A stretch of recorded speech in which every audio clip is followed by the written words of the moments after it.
नमस्कार साथियों, आप सभी का स्वागत है शिक्षित भारत के डेली करंट अफेयर कार्यक्रम में।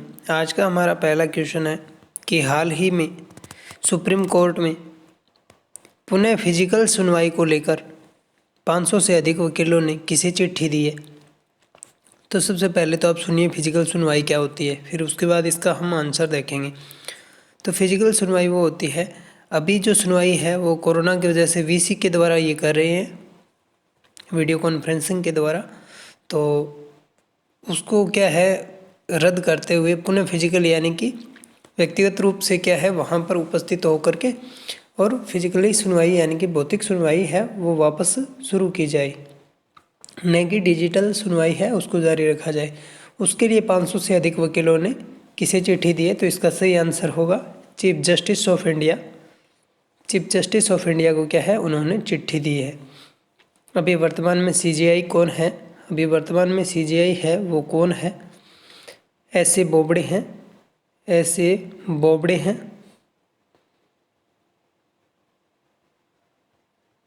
इसके बाद हम देखते हैं सुप्रीम कोर्ट के बारे में।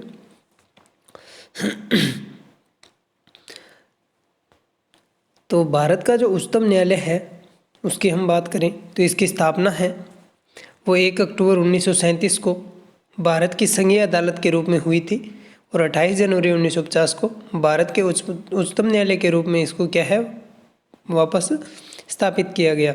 इसका जो अधिकार क्षेत्र है वो भारत है। ये पूरे देश से संबंधित मामलों का अंतिम सुनवाई का सर्वोच्च निकाय है। निर्वाचन पद्धति यानी कि इसमें जो जजों को नियुक्त किया जाता है वो कैसे किया जाता है, तो सर्वोच्च न्यायालय की जो कोलेजियम प्रणाली है उसके द्वारा इसको क्या है जजों को नियुक्त किया जाता है। न्यायाधीश का कार्यकाल है वो 65 वर्ष की आयु में अनिवार्य रूप से उन्हें सेवानिवृत्ति मिलती है और वर्तमान में पदों की संख्या है वो 34 है। 33 प्लस में 1 यानी कि मुख्य न्यायाधीश सहित कुल 34 इसमें क्या है जज है। भारत के वर्तमान में मुख्य न्यायाधीश है वो सर अरविंद बोबड़े हैं। अब हम देखते हैं कि उन 500 वकीलों ने जो चिट्ठी दी है वो क्यों दी है, क्योंकि उन्होंने कुछ है वो वर्चुअल सुनाई है, उसकी दिक्कतों के बारे में उन्होंने बखान किया है कि भाई ये दिक्कत हमें हो रही है इस सुनवाई की वजह से। तो पहले तो उन्होंने समस्या दी है कि नेटवर्क कनेक्टिविटी की दिक्कत हो रही है, बीच में अगर नेटवर्क चला जाता है तो हमें समस्या होती है। उसके बाद उन्होंने कहा है कि वर्चुअल सुनवाई के संबंध में रजिस्ट्री द्वारा कोई उचित प्रबंध नहीं है और हेडमेंसिंग ब्रांच में संबंधित अधिकारियों द्वारा कॉल का जवाब नहीं दिया जाता है और वजह बताए बिना ही मेंसिंग ब्रांच तत्काल मामलों की मेंसिंग को खारिज कर देती है। इसके बाद अगली उन्होंने जो कारण बताया वो है कि आर्थिक तंगी की वजह से 50% से अधिक युवा वकील है वो दिल्ली छोड़ने के लिए मजबूर हो चुके हैं, इसलिए क्या है फिजिकल सुनवाई की जाए। तो इसके बाद हमारा अगला क्वेश्चन है कि इस बार संसद का बजट स्तर है वो कब से शुरू होगा। तो इसका सही आंसर होगा 29 जनवरी। 29 जनवरी को क्या है संसद का जो बजट स्तर है वो शुरू होगा और 1 फरवरी है उसको क्या है वित्त मंत्री जो निर्मला सीतारमण जी हैं वो संसद के अंदर क्या है बजट को प्रस्तुत करेगी, बजट को क्या है प्रस्तुत करेगी। इसके बाद हम देखते हैं बजट स्तर के बारे में कि बजट स्तर का आयोजन है वो 2 चरण में किया जाएगा। पहले चरण में संसद की कार्यवाही 29 जनवरी से 15 फरवरी तक रहेगी और दूसरे चरण में संसद की कार्यवाही है वो 8 मार्च से 8 अप्रैल के बीच में चलेगी। 17वीं लोकसभा के 5वें स्तर में 35 बैठकें होगी और केंद्रीय वित्त मंत्री श्रीमती निर्मला सीतारमण है वो 1 फरवरी को क्या है वित्त वर्ष 2021-22 का केंद्रीय बजट है वो पेश करेगी। तो यहाँ आपसे ये भी पूछा जा सकता है कि वर्तमान में क्या है भारत की जो केंद्रीय वित्त मंत्री है वो कौन है, तो निर्मला सीतारमण जी हैं। इसके बाद अगर हम देखें अगली बात तो क्या है कि राष्ट्रपति रामनाथ कोविंद है वो 29 जनवरी को सुबह 11 बजे संसद के दोनों जो सदन हैं उनको संबोधित करेंगे, यानी कि संयुक्त बैठक को वे संबोधित करेंगे। इसके बाद हम देखते हैं कि जो स्तर होते हैं संसद के वो कितने होते हैं। तो सामान्यतः एक वित्त वर्ष में संसद के 3 स्तर का आयोजन होता है। प्रत्येक स्तर के बीच में 6 माह से अधिक की अवधि नहीं हो सकती है और इसका निर्धारण है वो संविधान में पहले से ही किया गया है। ये इस प्रकार है स्तर, और प्रत्येक स्तर के बीच में 6 माह से अधिक की अवधि नहीं हो सकती, यानी न्यूनतम 6 हो सकती है। तो इसका मतलब क्या है, कम से कम जो 2 स्तर है वो 1 साल के अंदर क्या है आयोजित करवाने जरूरी है। तो ये किस प्रकार के होते हैं, तो इसमें पहला है बजट स्तर जो फरवरी से मई तक रहता है, उसके बाद आता है मानसून स्तर जो जुलाई से सितंबर तक रहता है, और फिर आता है शीतकालीन स्तर का अधिवेशन यानी कि शीतकालीन स्तर जो नवंबर से दिसंबर रहता है। इसके बाद हम बात करते हैं बजट स्तर की, बजट सेशन। तो संसद में बजट स्तर का आयोजन है वो फरवरी महीने से मई महीने के बीच में किया जाता है। इस तरह में भारत सरकार देश का बजट पेश करती है जिसमें नई योजनाओं, टैक्स में छूट, सरकार की सफलताओं और आयात निर्यात के बारे में देश को जानकारी दी जाती है। यह सबसे लंबा चलने वाला स्तर है। इसके बाद अगला हमारा क्वेश्चन है, एक बात और कर लेते हैं यहाँ पर कि बजट है उसका उल्लेख है वो संविधान के अनुच्छेद 112 में मिलता है, और वहाँ पर क्या है बजट के बारे में कुछ भी नहीं कहा गया है। वहाँ पर बजट के बारे में कुछ भी नहीं कहा गया है, केवल वार्षिक वित्तीय विवरण के बारे में जिक्र किया गया है। तो संविधान का जो अनुच्छेद 112 है उसमें क्या है बजट के बारे में उल्लेख मिलता है, और वहीं पर बजट शब्द का प्रयोग नहीं किया गया है और वार्षिक वित्तीय विवरण का उल्लेख मिलता है। इसके बाद हमारा अगला क्वेश्चन है कि हाल ही में देश की सबसे कम उम्र यानी कि 20 माह की ऑर्गन डोनर कौन बनी है। तो इसका सही आंसर होगा धनिष्ठा नाम की एक बच्ची है जो दिल्ली की थी, और वह क्या है देश की सबसे कम उम्र की क्या है ऑर्गन डोनर बनी है, ये है वो बच्ची। तो दिल्ली के रोहिणी की धनिष्ठा महज 20 महीने की जानलेवा हादसे की शिकार हो गई थी, जिससे उनका क्या था ब्रेन डेड हो गया था। दिल्ली के गंगाराम हॉस्पिटल में क्या है 11 जनवरी को डॉक्टरों ने उसे ब्रेन डेड घोषित कर दिया। उसके बाद उनके जो माता पिता थे, ब्रेन डेड घोषित किए जाने के बाद उनके माता पिता थे उन्होंने ऑर्गन डोनेट करने का फैसला लिया, और यह देश की सबसे छोटी ऑर्गन डोनर बन गई है। और धनिष्ठा के हार्ट, किडनी, लीवर और दोनों कॉर्निया से 5 बच्चों को नई जिंदगी मिली है। तो आप सभी को क्या है इस बात का पता होना चाहिए कि मात्र 20 माह की उम्र की ये बच्ची थी जिसने क्या है 5 बच्चों को नई जिंदगी दे दी है। तो सरकार को क्या है अंग दान करने के लिए लोगों को अत्यधिक रूप से प्रोत्साहित किया जाना चाहिए। अब हम बात करते हैं नेशनल ऑर्गन डोनेशन डे कब मनाया जाता है। तो प्रतिवर्ष 27 नवंबर को क्या है राष्ट्रीय अंगदान दिवस मनाया जाता है। अगर हम बात करें वैश्विक स्तर पर तो विश्व अंगदान दिवस है वो 13 अगस्त को मनाया जाता है। इसके बाद हमारा अगला क्वेश्चन है, हाल ही में सुप्रीम कोर्ट द्वारा कृषि कानूनों पर किसानों से बातचीत के लिए गठित समिति के किस सदस्य ने कमेटी से खुद को अलग कर लिया है। तो ये जो 4 सदस्य हैं इनकी क्या है चारों को ही उस कमेटी के अंदर क्या है शामिल किया गया था, ताकि किसानों से बातचीत के द्वारा क्या है कुछ हल निकाला जा सके इस विवाद का।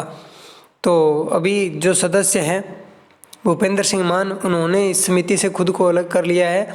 ये भारतीय किसान यूनियन के क्या है अध्यक्ष है, और इन्होंने कहा है कि मैं भी किसानों के हितों से अलग नहीं हूँ। और अगर इनकी बात करें तो प्रमोद कुमार जोशी और अशोक जी गुलाटी हैं, ये दोनों क्या है कृषि अर्थशास्त्री है। और अनिल घनवट है ये महाराष्ट्र से शेतकारी संगठन के क्या है अध्यक्ष हैं। इसके बाद अगला हमारा क्वेश्चन है कि व्हाट्सएप की नई डेटा पॉलिसी के विरुद्ध हाल ही में किस हाईकोर्ट में एडवोकेट चैतन्य रोहिला के द्वारा याचिका दर्ज की गई है।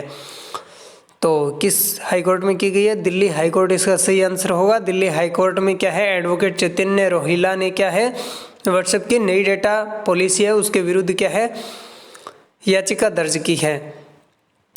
और अगर हम इसकी बात करें तो इन्होंने किस आधार पर ये याचिका लगाई है, इन्होंने राइट टू प्राइवेसी यानी कि निजता के अधिकार के उल्लंघन को बताते हुए ये है याचिका लगाई है। और अगर हम बात करें चंडीगढ़ हाई कोर्ट की, तो यह पंजाब, हरियाणा और चंडीगढ़ की संयुक्त कोर्ट है। जोधपुर हाई कोर्ट है वो राजस्थान की हाई कोर्ट है, वो राजस्थान की हाई कोर्ट है।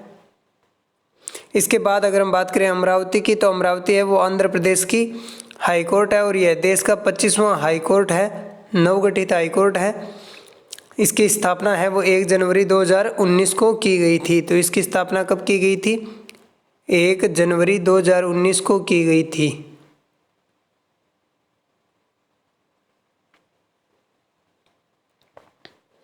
इसके बाद हम देखते हैं कि व्हाट्सएप की जो नई पॉलिसी है वो क्या है।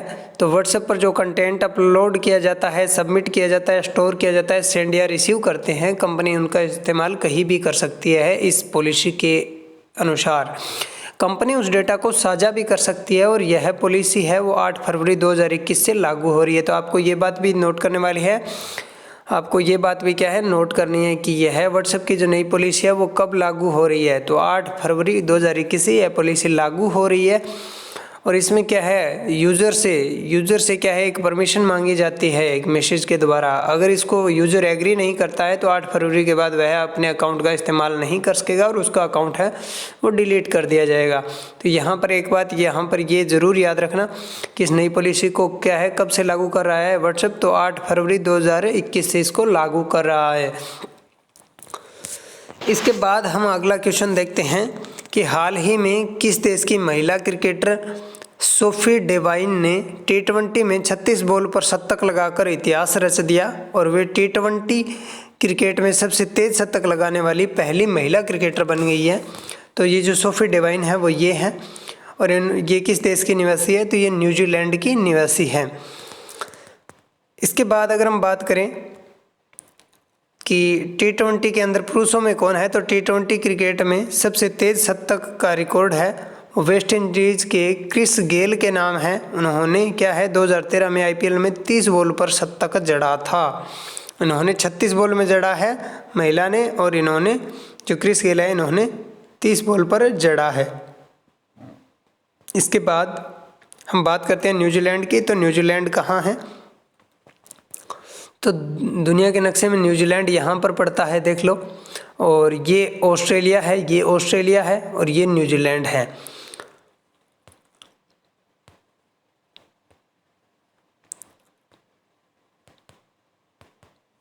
ये ऑस्ट्रेलिया है और ये न्यूजीलैंड है। इसके बाद अगर हम देखें इसको जूम करके, तो ये आ गया ऑस्ट्रेलिया, ये ऑस्ट्रेलिया आ गया और ये यहाँ पर क्या है न्यूजीलैंड है। ये एक द्वीपीय कंट्री है जिसके प्रधानमंत्री जेसिंडा अर्डन है और इसकी राजधानी है वो वेलिंगटन है और इसका सबसे बड़ा जो नगर है वो ओकलैंड है। यहाँ पर पड़ता है तस्मान सागर और ये तस्मानिया है और ये ऑस्ट्रेलिया है। तस्मानिया और ऑस्ट्रेलिया के बीच में यहाँ पर एक संधि पड़ती है जिसे बास जल संधि कहते हैं और यहीं पर क्या है दुनिया का सबसे बड़ा क्या है कोरल रीफ है। यहाँ पर क्या है दुनिया का सबसे बड़ा कोरल रीफ है। ऑस्ट्रेलिया के पूर्वी जो तट है वहाँ पर दुनिया का सबसे बड़ा कोरल रीफ है जो मुंगो निर्मित है, वो है प्रवाल भित्ति बोलते हैं ना जिसको, वो है, जिसे ग्रेट बैरियर रीफ के नाम से भी जाना जाता है। जिसे क्या जाना जाता है? ग्रेट बैरियर रीफ के नाम से जाना जाता है।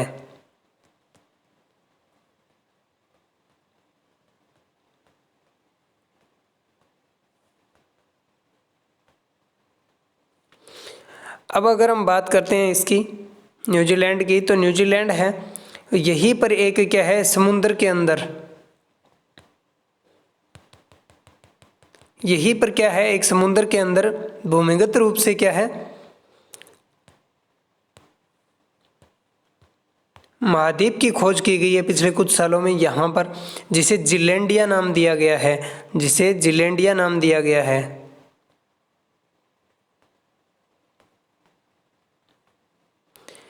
इसके बाद हमारा जो अगला क्वेश्चन है कि स्वास्थ्य और परिवार कल्याण मंत्रालय द्वारा इस बार पोलियो राष्ट्रीय प्रतिरक्षण दिवस है वो कब मनाया जाएगा। तो इस बार कब मनाया जाएगा, 31 जनवरी को मनाया जाएगा। पहले यह 17 जनवरी को मनाना था, लेकिन क्या है 16 जनवरी को दुनिया का सबसे बड़ा टीकाकरण कार्यक्रम है वो भारत में संचालित किए जाने की घोषणा की गई है कोरोना के लिए। तो इसलिए इसका क्या है, अप्रत्याशित कारणों से 17 जनवरी को न करके 31 जनवरी को इस बार किया जा रहा है। इसमें क्या है, बच्चों को 0 से लेकर के 5 साल तक के बच्चों को क्या है ओरल वैक्सीनेशन किया जाता है, यानी मुख के द्वारा 2 बूंद है वो इसकी पोलियो के टीके की दी जाती है। इसके बाद हम देखें तो प्रधानमंत्री नरेंद्र मोदी हैं वो 16 जनवरी से 2021 से पूरे देश में एक बड़े कोविड-19 टीकाकरण अभियान की शुरुआत करेंगे और यह दुनिया का सबसे बड़ा टीकाकरण कार्यक्रम होगा। इसलिए स्वास्थ्य और परिवार कल्याण मंत्रालय ने राष्ट्रपति कार्यालय के साथ क्या परामर्श करके पोलियो टीकाकरण जो दिवस का कार्यक्रम है उसमें बदलाव करने का निर्णय लिया है। और पोलियो जो टीकाकरण दिवस है, पोलियो राष्ट्रीय टीकाकरण दिवस है को राष्ट्रीय प्रतिरक्षण दिवस NID या पोलियो रविवार के रूप में भी जाना जाता है। यह दिवस 31 जनवरी 2021 को मनाया जाएगा। राष्ट्रपति 30 जनवरी 2021 शनिवार को क्या है राष्ट्रपति भवन में सुबह 11:45 पर क्या है कुछ बच्चों को पोलियो की दवा पिला करके इस अभियान का क्या है शुभारंभ करेंगे। इसके बाद हम देखते हैं कि पोंगल है वो किस राज्य का प्रमुख त्यौहार है। तो पोंगल है वो तमिलनाडु का प्रमुख त्यौहार है। अगर हम बात करें केरल की, तो केरल का क्या है ओणम है। केरल का जो प्रमुख त्यौहार है वो ओणम है। अगर हम असम की बात करें तो इसका बिहू है। और अगर हम बात करें पंजाब की, तो यहाँ का क्या है बांगड़ा है। पंजाब का क्या है, पंजाब का है बांगड़ा।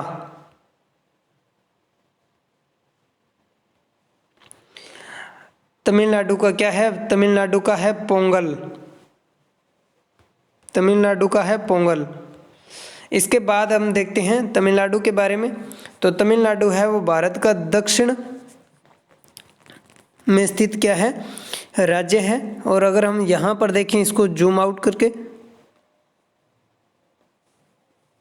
तो ये क्या है तमिलनाडु है। और यहीं पर क्या है, यहीं पर पड़ता है कन्याकुमारी जो भारत के मुख्य भूमि का दक्षिणतम बिंदु है। और तमिलनाडु है इसकी राजधानी है वो चेन्नई है। यहाँ पर समुद्र के तट के किनारे पर स्थित है और आंध्र प्रदेश के पास ही स्थित है। इसके उत्तर की तरफ क्या है आंध्र प्रदेश पड़ता है और इधर उत्तर पश्चिम की तरफ कर्नाटका पड़ता है, जहाँ पर कर्नाटका की राजधानी बेंगलुरु स्थित है। बेंगलुरु है वो क्या है टेक सिटी के रूप में भी जाना जाता है, जहाँ इसरो का क्या है मुख्यालय है। और तमिलनाडु की जो प्रमुख नदी है वो है कावेरी नदी, जो यहाँ से बहती है कर्नाटक से आती हुई तमिलनाडु से होती हुई यह बंगाल की खाड़ी में गिर जाती है। और कावेरी नदी विवाद है जो प्रसिद्ध रहा है वो कर्नाटक और तमिलनाडु के मध्य ही जल के बंटवारे को लेकर था। इसके पूर्व की तरफ क्या है बंगाल की खाड़ी है, यहाँ पर बे ऑफ बंगाल है। और इसके क्या है पश्चिम की तरफ केरल स्थित है। और जो तमिलनाडु राज्य है वह एकमात्र राज्य है जहाँ से क्या है पूर्वी घाट पर्वत और पश्चिमी घाट पर्वत क्या है दोनों इसके अंदर स्थित है, जहाँ पर जो नीलगिरी पर्वत के द्वारा यहाँ पर दोनों का क्या होता है मिलन होता है। इसके बाद अगर हम देखें तो यहाँ पर एक जगह स्थित है तंजावुर, जो क्या है मसालों के लिए काफ़ी फेमस है। यहाँ की हल्दी प्रसिद्ध है। यहाँ पर पड़ता है रामेश्वरम जो एक तीर्थ स्थल भी है। और यहाँ पर क्या है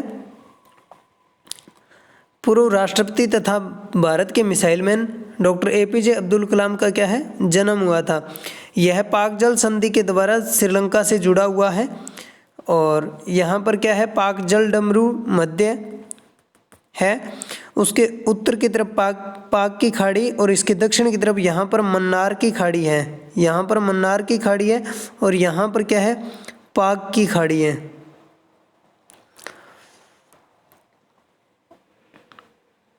इसके बाद अगर हम इसमें और काम की बात देखें तो यहीं पर क्या है पुडुचेरी स्थित है।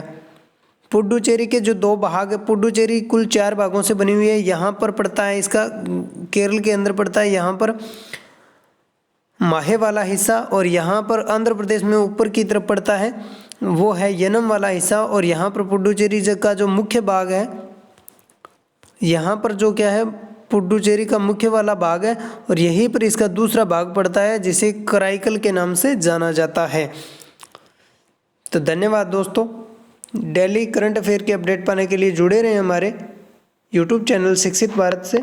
और अगर आपने अभी तक सब्सक्राइब नहीं किया है तो चैनल को सब्सक्राइब जरूर करें और बेल आइकन को प्रेस करें ताकि हमारे वीडियो का सबसे पहले आपको नोटिफिकेशन प्राप्त हो।